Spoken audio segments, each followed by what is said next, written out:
Regional Development is pleased to welcome you to our webinar this afternoon. Our role is to facilitate and advocate for economic development across the North and Northwest Queensland region. And part of that is about creating new jobs in our region. So we're delighted to be presenting this webinar in partnership with the Australian Government, the Regional Employment Trials Program, and all of our partners today. We hope you enjoy the webinar. Thank you. Hi, my name is Joanne Kewen. I'm a communication coach, lawyer, and I love fishing and crabbing in beautiful North Queensland. Communication is a critical life skill. Let's think about it. Almost everything that we need to do for ourselves, we can almost pay somebody else to do. Our hair, fix our car, our body, legal help, but we can't pay anybody to speak for us. How you speak represents your mind, your thoughts, your opinions, and your ideas. And there are some little tips and some tricks that we're going to learn today. So welcome along with the Regional Development's Communication 101 class on the civil construction industry. I began Speak Easy because I was working as a lawyer and I was in an entrepreneur workshop.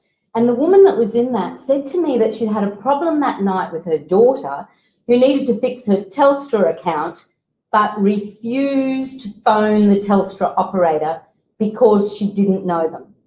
Just last week, one of my best students, whom I was helping with her work experience, came in and said she'd sent the email but hadn't heard back. And I said, well, let's call the doctor and check in if she received it. She went into full, as she called it, anxiety, red from here up, just at the thought of having to make a phone call. So we wrote out what she should say, and she was literally praying that the doctor didn't pick up and she could leave a message. The doctor did pick up, and yes, Lindsay completely changed into this stressed, anxiety-ridden young woman who's generally very confident. So I've realised in 25 years teaching communication, a slow deterioration of young people's verbal face-to-face skills. Let's face it, people don't want to talk on the telephone anymore. We text. We don't want people leaving messages or having to pick them up. And just recently in the last months, we've seen even more of a removal from face-to-face communication, with online becoming more of a successful communication tool. So we've got an agenda today where you're going to practically learn some skills and do some tasks. And here's our agenda. And the agenda is going to start with me introducing a wonderful man, Mr. Eric Lollo. And then we're going to indeed look at your personal elevator pitch, how to write it. So have a pen and paper ready so that you can write yours for yourself alongside. Then we're going to look at 3 of the main areas that communication is used in the civil construction industry. And that is the importance of asking questions, how you speak with suppliers, and then critically, your working relationships and communication with your colleagues. Very quickly now, I'd like you to do this very quick little poll. What do you believe an employer is looking for in the civil construction area? So just tick which box you think that they are most appropriately looking for.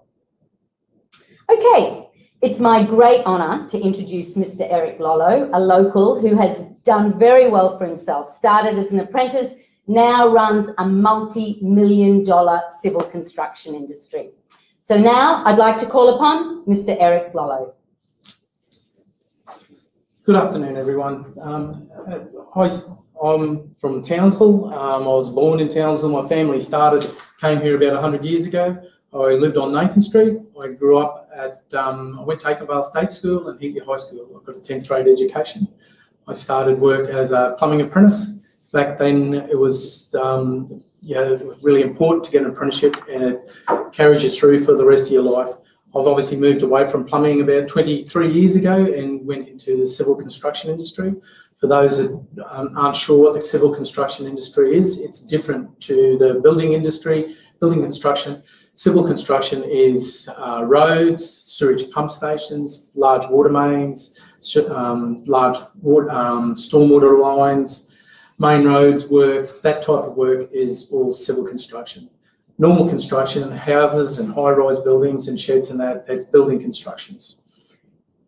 My journey from being a plumbing apprentice led me into starting my own business as a civil contractor.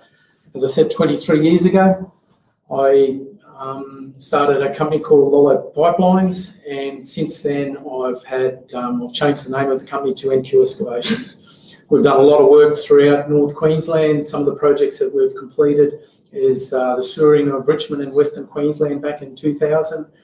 We sewered Bardu Island up in the Torres Straits. We've sewered Hughenden, the northern side of Hughenden there about 6 years ago. Our current major project is a project out on what they call the Horton River pipeline duplication. It's a pipeline from the Burdekin River to Ross River Dam. NQ Excavations, part of the contract, is $30 million.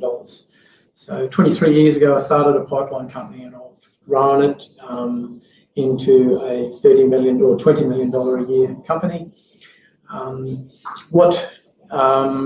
In the civil construction industry, the type of trainees that we're looking for are people that do show up for work early. If work starts at 7 o'clock, don't show up at 7 o'clock or 5 past 7. You'll usually get turned around and sent home.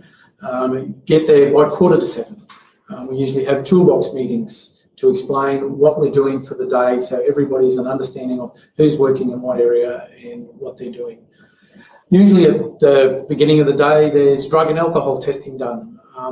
So you have to be clean of drugs and alcohol. If you show a positive result, usually it's instant dismissal. So we are looking for clean people, people that want to show up on work on time, and people that want to work. You would normally start within our NQ Excavations, my company. We would start any trainees as labourers. From labourers, they're usually a labourer for 6 to 12 months, and they will choose what direction they want to take, whether they want to become a civil concreter, a plant operator, whether they want to get into project management or construction management, supervisor, and there's different trainings routes that were taken for different directions within the industry. But it is important that people start at the bottom as a labourer so they get a good appreciation of what the civil construction industry is about and can choose the direction their life goes. I feel that going into the next certainly 3 to 4, maybe even 5 years, there's going to be a boom in the civil industry in the North Queensland area. There's several major projects coming up. There's the project, what they call the Singaporean Army project out at Greenvale. I had a meeting the other week that starts in approximately 2 years' time and it goes for 4 years. There's stage 2 of the Horton River pipeline. Waiting for the federal government to provide funding, but we're expecting that'll start construction early next year. There is other multiple projects, defence projects and private projects coming out. Another one is Copper Stream. And who knows what the federal government are going to bring out as far as stimulus package going forward over the next few years to help the country come out of its COVID downturn in the industry. So industry will be looking for people that want to work within the industry, and I've always taken it, I've become successful within my business because I've looked for opportunities, I've found opportunities, I've given respect to the older people that have helped me make good decisions and make good choices in life and plan for the future. So if there's any advice that I could give anyone, would be have a think about the civil industry. If you think you can show up at work on time, you are drug clean and you want to work hard, it is the industry for you. We're looking for good people.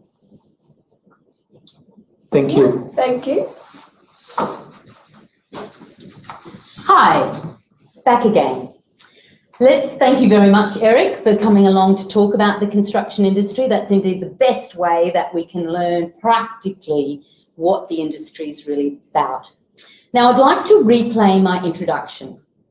Hi, I'm Joanne Kewen. Now, I want you to be honest. Even before I spoke, you completely sussed me out. You looked at my hair, whether you decided I was fat or thin, how confident I was, if I was slunched over or shoulders back. And then I opened my mouth. At that point, you decided my education, my ethnicity, and basically really whether you wanted to stay listening to us for the next few minutes. Isn't that right? Yes, that is correct. It is human nature. Maybe sometimes bad that first impressions become so important, but it is critical. Imagine if I'd done this. Hi, my name's Joanne Kewen. How would that make you feel? You have to remember that every single time we open our mouth, somebody is judging us.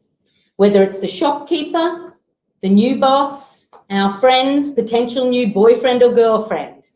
So it's important, that very first impression. It's hard. Think about it. Often the problems we have in our life with our relationships, whether it's our boss or our spouse or our children or our dad or the shopkeeper again, it's all based on that communication because it is difficult. And when you think about those problems, most often they are a result of a miscommunication. This that comes out of our mouth. And why? Because it is difficult. We are nervous. I want you to right now think about your fears. We're going to do a quick poll just for fun, living in North Queensland. What is your fear of snakes? So you have an option here that you can click. So if you're able to just now indicate your fear level of snakes. Okay, yes, we can see those coming in. Fantastic.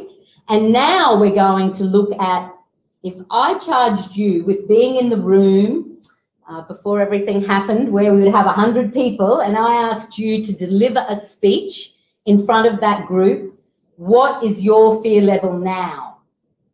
What is your fear level of public speaking? Just a quick second poll to have a look at and compare those two. So, as with everything in life, we have varying degrees from 0 to 100. Some people would have been terrified. I've seen people under the table crying, students not wanting to speak.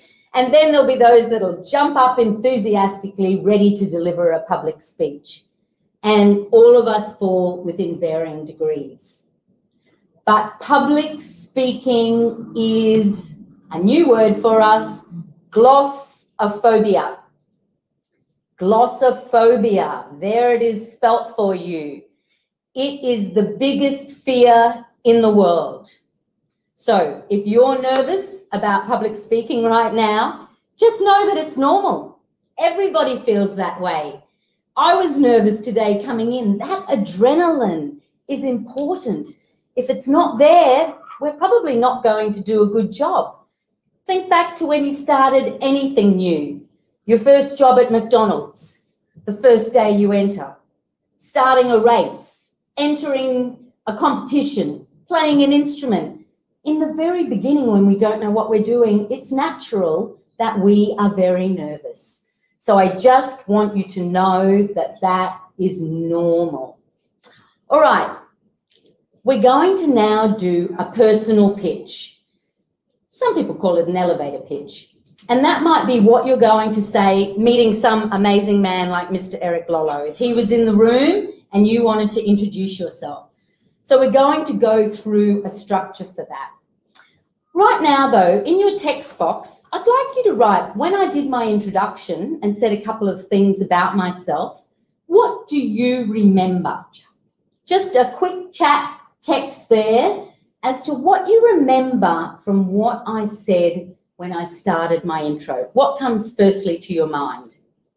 Okay, it's time for the elevator pitch. Now we're going to watch a quick video. I'd like you to grab a pen and paper, and if you can write down what you would say to each of these questions, that would be fantastic. So the elevator pitch is going to come on, and we'll be able to write your script for you on the elevator pitch. Let's learn a few simple tips about the first thing you say when you approach someone, or at an interview, or it might be the answer to, tell me a little bit about yourself. Today we're imagining that you are speaking with a potential new boss of a company that you want to work for. Sometimes people call this an elevator pitch. It's called this because it should be short and concise, between 30 seconds and 2 minutes, but no more than 2 minutes. So let's learn a simple structure for this. Firstly, you need to introduce yourself. Hi, my name's Joanne Kewen. Secondly, you need to give a little bit of background about yourself. In this instance, your audience or the person listening is a prospective boss. Thus, you're going to speak about your relevant education or training.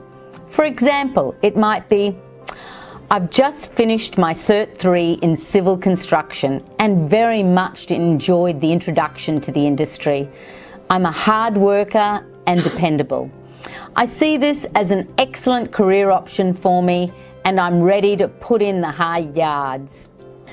Thirdly, you need to make a connection through common ground. Common ground, what does this mean? It might mean research, finding out about the industry or employer you are approaching.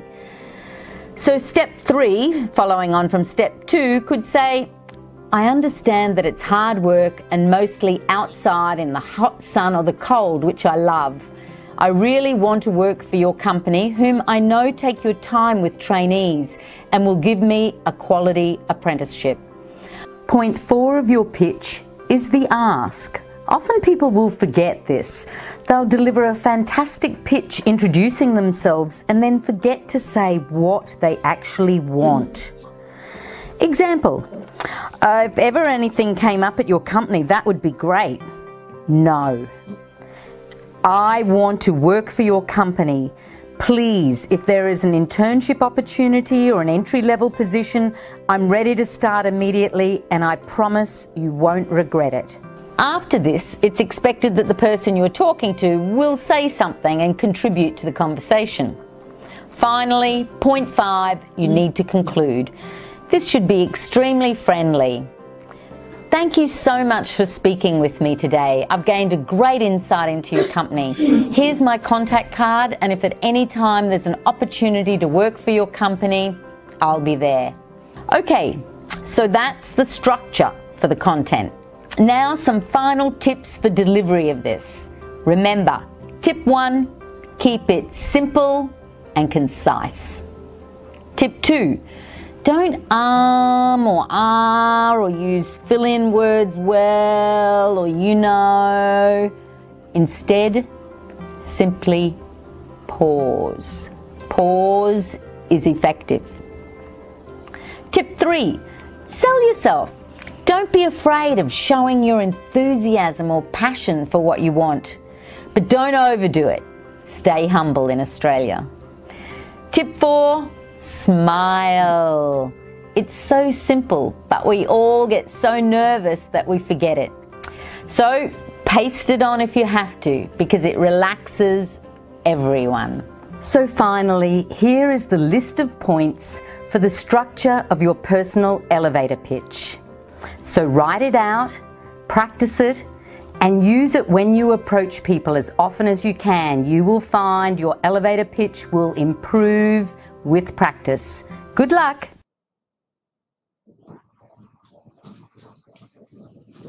Hi, back again. Now, following on from that elevator pitch, which we're going to demonstrate in a quick moment, imagine if Mr. Eric Lollo was in the room and I wanted an entry, and imagine if I was like this. Mr. Lollo, I'd really love a job with the construction industry, and I've got my certificate, and if there's a chance, that'd be super. Imagine that. Or if it was like, oh, Lolo, I've been dying to meet you and I would just love a job in construction. And what's it all about? What do I do? When can I start? Both are a little extreme. However, it just shows and portrays that first initial approach to somebody and what you're going to say. I'd like to introduce Sam Spencer. Sam, come on in. Sam's just a normal, average teenager, tall one. We might move back a little bit. Now, I would normally operate these classes face-to-face and live, as indeed is my philosophy. But here we are online. So seeing I can't have you here to do the demonstration, Sam has volunteered to do it for us. Now, Sam, have we practiced this? No, not at all. Are you nervous, Sam? Yeah. Okay, see, Sam is nervous just the same way that you would be. So we're going to do that. Normally, I would actually record my students and then show them the video back immediately. If you have the ability to do this with your telephone, it's a great way to see ourselves because we don't often do that and know how we sound and how we look. And sometimes students realise, oh my goodness, my eye contact is so bad. I don't actually even look at people. So the video reflection is a great way to practice. And that's what this is about, practicing. So I'm going to run through it with Sam. We're going to go through those 5 steps. And I want you to think about what you would say and actually write this out right now. Okay, Sam, let's introduce yourself. Here we are. You're in front of that wonderful Mr. Eric Lolo, and your first hello. Yeah. Hello, my name is Sam Spencer. Okay, right, we'll take that step. Now, normally I would show it back. If anybody wants to add some feedback, we would immediately say, fantastic. Poor Sam's nervous. He's done a great job, so we want to encourage everybody. And generally, when I show a video reflection, people can see that for themselves, and I don't actually ever have to be too critical at all because they would immediately see it. In this instance, the feedback that I would give Sam is to slow down, take your time. So let's do that again. Take your time and a nice big beautiful smile, just saying hello and your name. And stance. If we stand like this, we're blocking. We're blocking our audience and who we're speaking to. We're putting a barrier. If we put our hands behind our back, we're hiding something. So it's one of the hardest things to know what to do with our hands, but just simply relaxing and having them beside us. I have to watch my gesture because sometimes I do it too much and it's annoying. So we're all learning all the time. And Sam, we're just going to be relaxed. Okay, and now introduce yourself. Hello, my name is Sam Spencer. Excellent. Okay, very good. Sam can work on a little bit of volume and being confident, but we're going to practice, so we'll get to that. So the next one is Sam giving a little bit of background. Sam, what might you give as background to a potential employer like Mr. Lolo? I've done a TAFE certificate, a pre-apprenticeship in carpentry. I did about a little over a year in a carpentry apprenticeship, and I'm currently doing a certificate in work health and safety. Okay, fantastic. Sam did a good job. He was clear in his speech, didn't and ah too much. So now, Sam, we're going to do that again. And you're just going to take your time slowly, going to be confident with maybe a little bit more volume and representing ourselves, selling ourselves a bit. So again, from high, and we'll build on the second step. Yeah. Okay. Hello, my name is Sam Spencer. I'm currently doing a work health safety certificate. I've done a pre-apprenticeship in carpentry and a little over a year and a half of carpentry apprenticeship. Sorry. Okay, excellent. Sam did well. We'll just watch those hands by the side. All right, now making a connection. As a lawyer, I work in alternative dispute resolution. And when you have conflicting parties, what we try to find from the beginning is the common ground. What was it that they shared in the beginning that brought them together? It's a good strategy as well for any sort of conflict resolution, just to calm things out. But it's about making that connection. There's not a human that you cannot find a connection with if you take your time, you listen well, and are patient. So let's think right now. Sam's come up from Brisbane, finally saw the light and joined us in beautiful North Queensland. And what would you feel might be a connection you could say to Mr. Lolo to bring him in on common ground with you? What could you talk about? My experience in the construction industry. Okay, what might you say? Let's practice that. Everything I've suggested. Or my previous achievements. Okay, all right, so that fits, that's great, and that fits into like the background, when you have to tell a little bit about yourself, so that when we introduce ourselves to somebody, we start with who am I?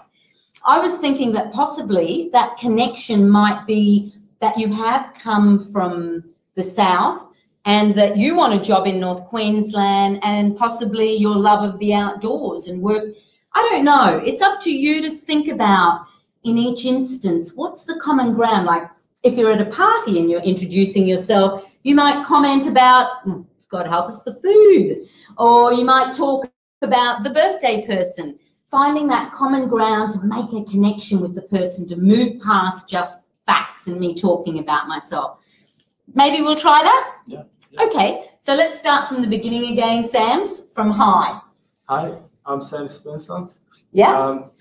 So I'm just giving a rundown of... Yeah, just through, no, we'll just do the background and then we'll go straight on to you talking about that you might love to be working in North Queensland. So we don't want to make the background too long because this, remember, is only from 30 seconds to 2 minutes. You've only got this short little elevated time that you can make that connection with a possible boss, because Mr. Eric Lolo is trying to run off now. He's got a few construction sites waiting for him with meetings. So big bosses are busy. So let's try again from hi, and then just, as you said, the certificates was perfect. And then maybe your love of North Queensland, which obviously Mr. Lolo loves North Queensland too. Yeah, hi, my name is Sam Spencer. I've done a pre-apprenticeship course. I'm doing a course in work health and safety. And I'm currently moved up to Townsville. I love it here. It's hot, it's sweaty, but it's good. Great. Okay. Now, what did we see happen? We saw Sam smile. Could you see the difference that just the simplicity of a smile makes? We're all nervous. And often when we're nervous, we don't smile. But the minute that he talked about a feeling, and we'll go into that later, that he loved North Queensland and being outside and it's hot, he relaxed. He relaxed and he smiled. That was very good. Very well done. I'm going to work on your stance a little bit, just keeping your hands, imagining that I was as good looking as Mr. Lolo here and I'm interviewing you. All right. So now the next step is important, and that is the ask. So many times people forget this. They'll do the big intro, but they won't say what they want. And we know that if you practice saying what you want, when you want it, the universe is more likely to start delivering it. The more often that you practice and you actually say what you want. So let's try now what you might want, the start of an apprenticeship. So we're going to practice again from the beginning. Okay, smile, our hands are here. He's doing a great job, isn't he? Okay, go. Yeah, I'm currently looking for an apprenticeship in construction. I'm very willing to work hard. I'm ambitious, and I'll show up early. You won't regret it. Okay, fantastic. Did a good job there. So then I, as pretending I'm Mr. Eric Lolo, would say something like, oh, lovely to meet you, Sam. Great, fantastic. I might look out for if there are any apprenticeship opportunities. Yeah. Now, Sam has to conclude. We can't just leave it there, as might be the case. We're nervous. Okay, off I go. No, let's take a moment now, be polite. I have great fears working with more than 300 young people in the North Queensland region that manners are disappearing, and manners are very important. So when you indeed say thank you at the end, it's noted. Saying our please during our time with working with different colleagues and employees. So that was great. Now let's do the conclusion. So I've said my piece. Nice to meet you, Sam. How would you conclude, Sam? I would say thank you very much for the time and opportunity you've given me. I'm very appreciative. Okay, very good. See, there was no prepping here. Sam's as nervous as you would be in this situation. And that's important. I also recommend that you have a card in some way. Now, if you can't afford to have a fully printed business card, even to just have a photocopy card cut up on a piece of paper. I hope your handwriting is better than mine. I think we've reached the point where rather than scribbling down the number, it's a good thing to have a piece of paper in your pocket that has your contact details and your name. Because later on, Mr. Lolo might be back at his desk and he goes, oh, I know, I really liked that young man I met in that webinar. I'd like to give him an opportunity. And then it's like, he's busy, remember. He can't track down the organisers, find that he's on to the next one. And he's got 30 interview applications in front of him. So that little card, it also just shows a bit of professionalism, that you're really serious about this. So simple to do. Head to Officeworks. Okay, so now we're going to put it all together, Sam. Do you think you're ready? I think I'm ready. I'm Mr. Eric Lolo, and we are at an event at the end of a certificate course, and you see me standing there, and you come on up to me. Yeah, hello, my name is Sam Spencer. I'll tell you a bit about myself. I've done a pre-apprenticeship course. I've been an apprentice for a little over a year and a half. I've got a white card. I'm ambitious. I'm ready to work hard. I'm willing to show up early if that's what's required. But thank you very much for taking the time to talk to me. Okay, so after he's paused, he's very nervous, which is normal. And I'm going to say, oh, lovely to meet you. Of course, in a normal setting, it's all a little bit more relaxed than the webinar. But you can see here, indeed, that progression. So I want you now, we're going to do it one last time. Don't forget the connection, because that's an important part, that when we saw him light up with a big smile about loving North Queensland, who wouldn't? He's living on Magnetic Island at the moment.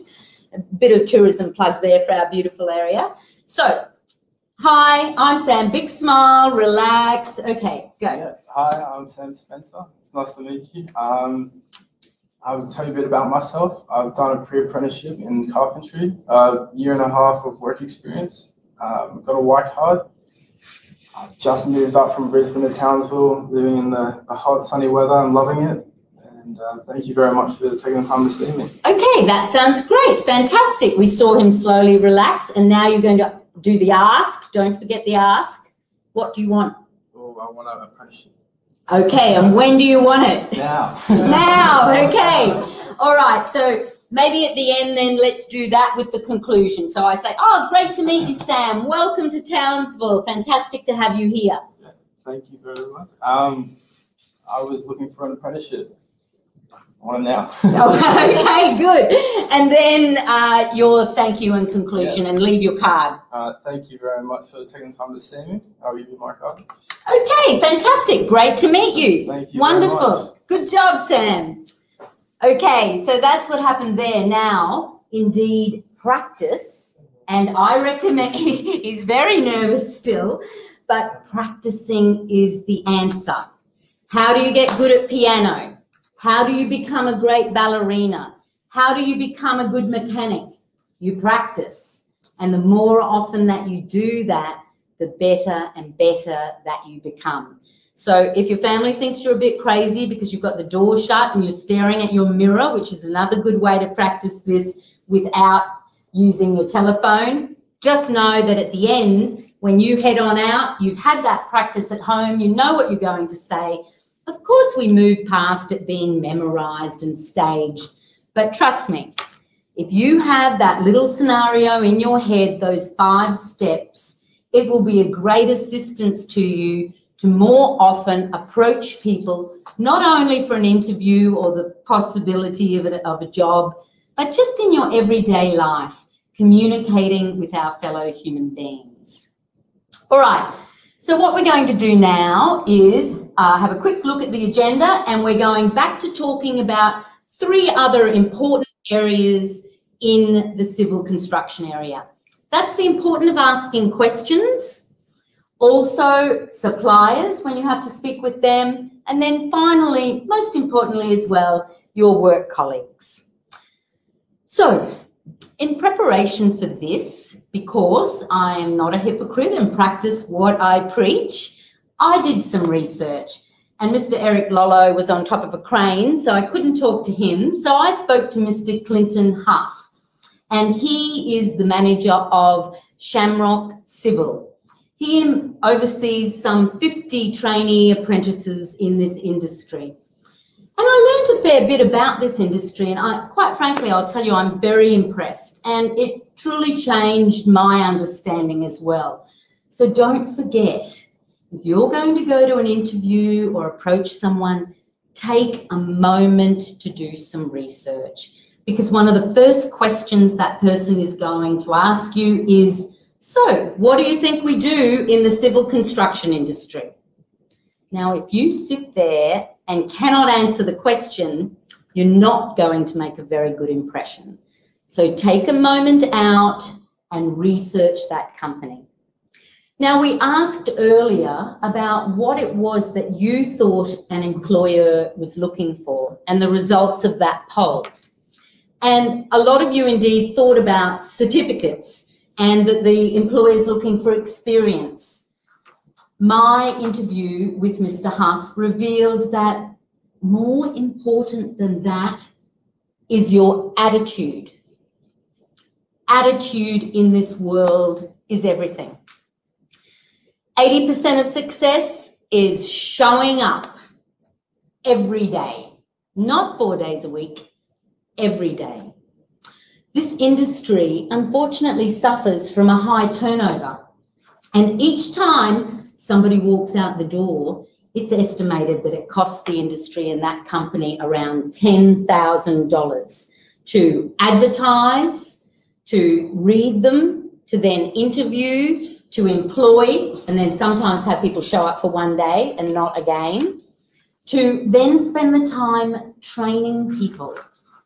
So it's critical to this industry and these bosses who are looking for you that you see this as a career path, not just 6 months of labouring or a year of it to earn some good money. No.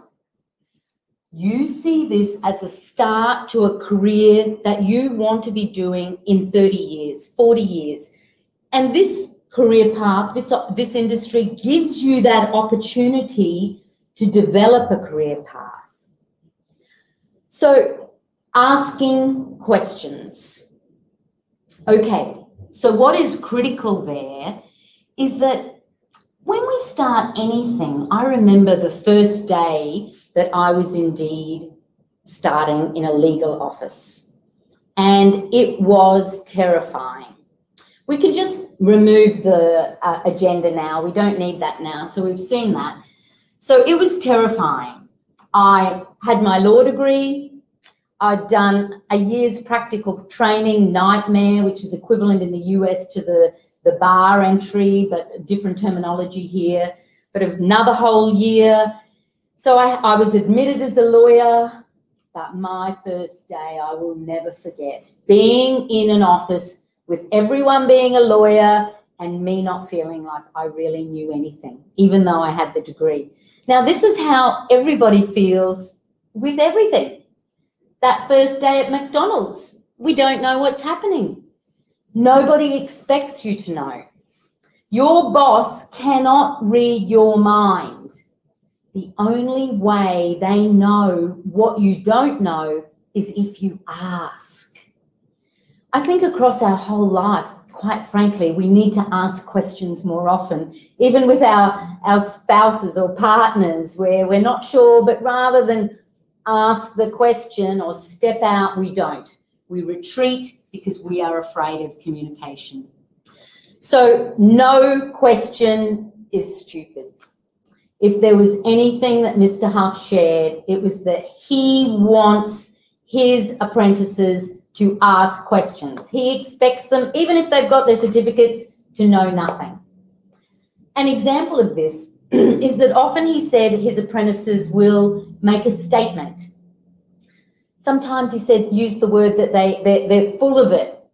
You know, they'll pretend that they know everything. Maybe a little more masculine than feminine, that one. But so rather than, they would say, as an example, that concrete's too wet, a statement, rather than ask a question. Is this concrete too wet to pass a quality test? A much better way to approach the job. Asking questions. Remember, really, for your first 6 months, Mr. Lotto might say 12 months indeed, it's not expected that you know a lot, and they would rather you ask questions than make a mistake, because mistakes in that industry cost a lot of money. Okay, so it's important to be asking questions. Second is our communication with suppliers.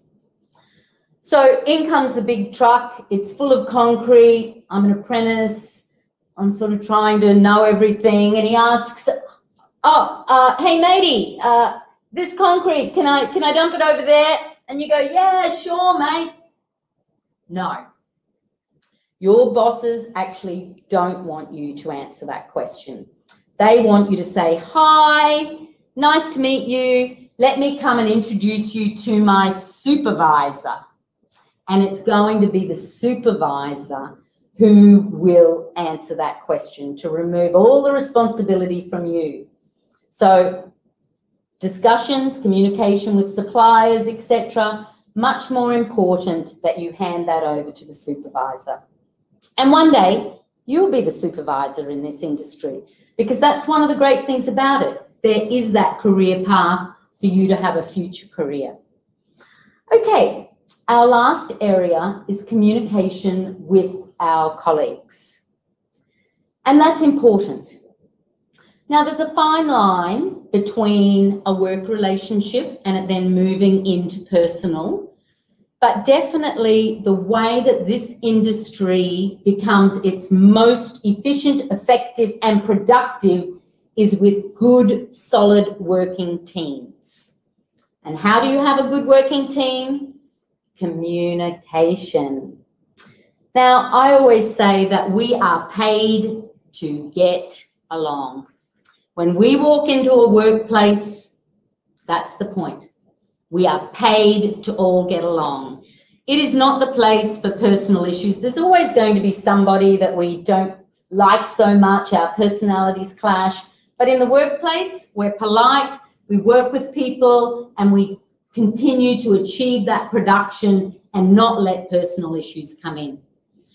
Now, when you're communicating with people, it's important to follow a little bit of structure on conversations.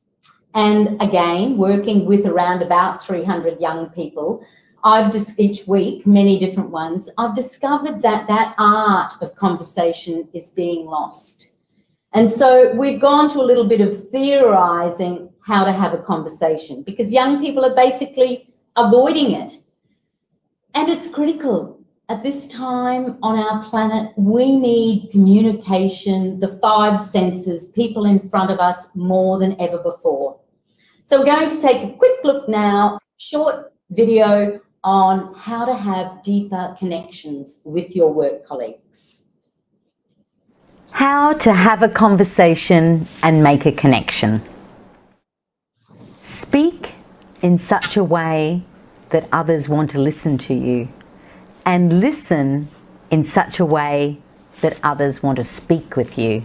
Tip 1, avoid only facts. Your job, your education, gossip, drama, recent movies, Netflix, TV shows, discussions on social media. Instead, feel confident to begin to share your feelings. Whether you're bored, excited, happy, exhausted, scared, sad. Talking about our feelings makes us vulnerable. But when you share, the other person wants to share too. All of this leads towards making a deeper connection with someone. Tip 2, don't drag your comments out. Keep it short. Here's an example to the question, what did you do on the weekend? Well, it was okay, but a bit boring, you know. I went fishing, didn't catch any fish, but, well, I liked being in the boat out on the water. I was really glad though when we finally got back to shore. Or I went fishing. We didn't catch any fish, but the boat ride was super. All of the information in the first one is the same as in the second one, but the second one is much shorter. I also used pause for effect rather than fill the words in. This emphasises your message more and makes your speech just a bit more interesting. Tip 3, conversational connectors. This is a simple skill based on listening. The more you practice this, the better conversationalist you will become. This is about identifying those little connectors in what somebody else says. They are conversation leads and allow us to branch off onto new topics and keep it interesting. Here's an example. I lived in San Francisco for 15 years. I came home because the concrete became too much and I missed the nature in North Queensland. There are 4 different connectors here. You can talk about San Francisco. Maybe you've already been or you want to go. You can talk about coming home. You can talk about nature or about North Queensland. Most conversations end because they become boring. So listen to the speaker and choose a connector that you are interested in. There's no bigger turn on than a deep conversation with someone. Practice this. Be the first person to approach someone and introduce yourself. Start out light and then pick up the connectors in the conversation and keep the discussion going in an interesting way. Share your feelings. You will be amazed at the difference. Practice this skill and you will make deeper connections in your conversations. So, sharing our feelings a little bit. Often a word a bit fearful by men, a little afraid of sharing their feelings more. So don't be afraid of this, everybody, and just even slip it in. If you're going to talk about a fact, just the way that we saw Sam's face light up the minute that he talked about being in North Queensland and outside in the sun and getting sweaty. He relaxed and the listener's going to relax and then the conversation continues. So we've had lots of tips. If there's anything that you remember from this, I'd like you to remember the EPIC SMILE. E stands for eye contact. Critical, 100%. Haven't you been in a conversation when somebody skips you over and they don't include you? Eye contact shows that you are 95% listening to the speaker. Our eye contact is critical. P stands for personal stories. Learn to tell your personal story. Be proud of your experiences and your knowledge that's got you to where you're at. And the more you practice, the better you'll become at sharing those personal stories. I stands for introduction and C stands for conclusion. Whether your presentation is 1 minute, 10 or an hour, there's only 2 things that research has proven people remember. That's the first thing you say and the last. So keep that slow with a little bit more volume and emphasis. And finally, indeed, is the smile, the EPIC SMILE. Don't forget to smile. It relaxes you and your audience. Now, after this, we're going to have some questions and answers, and there's also a feedback form that you can fill in. And I'd like to share with you that you can go to my website, and there indeed is the code. And if you're interested in one-on-one, you live in Townsville, I have a workshop space, and you would like some coaching, I would love to work with you because that's how I love to work most, is one-on-one with people. Or we are running Zoom sessions as well. This is a great industry. From my research, I believe it's a super start for a young person who doesn't want to sit in front of a computer all day, who's strong and who is good working with their hands and wants to work in the beautiful outdoors. The money's good. I've discovered today that you will start between 50 and 60,000, and I'm here to let you know that starting out lawyers are on 34,000 to 36. So what a great pay. And the other part of this industry is that we've seen a lot of industry close down over the last months. The courts closed, lots of businesses, but not the construction industry. They kept working. So it's a secure job that Mr. Lolo shared. You can not only travel all around Australia with those tickets, but internationally, New Zealand, all over. So what a great career. A wise woman once said to me that the aim in life is to find out what you are good at and get paid for it. Generally, what we're good at is what we love to do.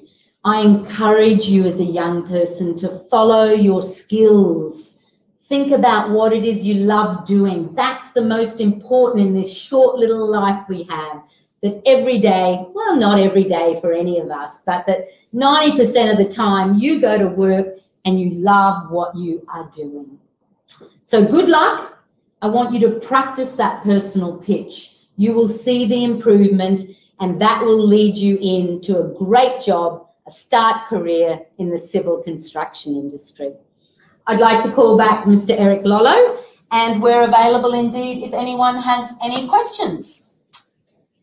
So we'll just see how that goes. If you've got some questions on how to start and you're looking for some training apprentices, I think Sam might be interested. Yeah, he might be too. We'll talk about that afterwards. Okay, great. Keep practicing the pitch. Huh? Yeah. What did you think? How did he go? Yeah, no, he went good. He did good. What else? You could see that he wasn't sure how to do it, and after some coaching there from yourself, yeah. And I've got 3 stepchildren, and they're very similar to Sam. They find it difficult to talk, and I learned a lot from your talk really? today. Yeah, I don't think there's a lot I could teach you. No, it certainly did. Yes, no, you're never too old to learn. I agree totally. Thank you very much. Okay, all right. So indeed, we're interested there in possibly how would you propose right now if somebody is listening and they want to make a start? What would you say that they should do? Get your name put down at the key. We employ people through core staff or WorkPack, but other several companies use other employment agencies. If you put your name down and do a similar thing, introduce yourself to the employment agencies, say you want a job in the civil industry, and let them try and find you jobs in a certain area. Sam's looking at an area, when I was talking to him there before, in the safety area, but there's so multiple different areas. As we start people as labourers so they know what they want to do through it, but you could end up coming out as a truck driver, an excavator driver, and it doesn't matter if you're male or female. There's a lot of opportunities. The female do the work just as good as the men, and a few of my opposition companies, I know their preferences to drive their machinery are women, because women are a lot gentler on gear than males. So there are opportunities there for women and males in the civil industry. As I said earlier, you've only got to listen to the federal government, how they're responding to the COVID pandemic, and they know Australia's economically, they need to get the country going. And if I was a betting man, I think you're going to find there's going to be a lot of money poured into the civil construction industry, building roads, dams, pipelines, and infrastructure, rail, and that. And over the next 4 or 5 years, there's going to be a lot of projects. So get your name down at those employment agencies, and then when people like myself or my people ring up looking for people, that's the first point of call we go to. It used to be run ads in the paper looking for employees. These days we go to employment agencies. So chase up the local employment agencies and do some research, find out who, if there's any specific ones that really look after the civil industry, if you're interested in the civil industry. And Eric, can I ask, in this industry, is that your preference? Like if somebody comes to your headquarters, your office, and knocks on the door, is that what you're maybe not wanting, or? Yeah, we would direct them through to core staff of WorkPack. We do our probational period through employment agency, and then from after 3 months, they potentially move from the employment agency onto our books, and then they're an employee of NQ Excavations. Okay, yes. So that is critical indeed. Unfair dismissal within the first 6 months.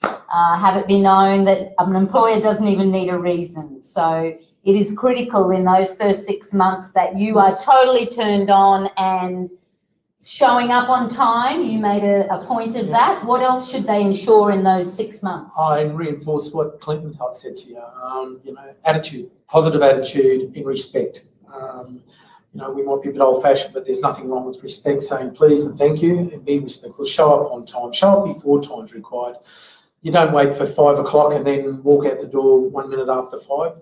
Help fold up the leads or whatever you're doing, and then you might walk out the gate till 10 past. But they're the things that shows that your dedication to your employer. You give a bit and you'll get a lot back. And if I was to ask you your experience over the last, is there anything you would have rather done? Look for opportunities. Opportunities. Most people get only a few opportunities in their life. And look for opportunities. If someone does tell you something, oh, someone-so's looking for a job, or there's a job out the road there, don't go, oh, yeah, I might do it. Make it happen. There's 2 types of people, I tell my kids, 2 types of people in the world, people that make things happen and people that let things happen. If there's nothing wrong with people that let things happen, they just don't go places. People that make things happen go forward in life, and they usually end up with the toys. Everyone likes toys, but you've got to earn the money to be able to have the toys. Very good advice. So, practice that personal pitch for a start, even when you go to those employment agencies. Don't think they don't know the difference between someone who presents well and speaks well and somebody who's very nervous. You're fearful. Only way to conquer our fears is head on and deal with them, and then they disappear. So thank you very much for joining us. On behalf of Regional Development Australia, we'd like to thank you all for being with us today on these communication tips in the civil construction industry. Thank you.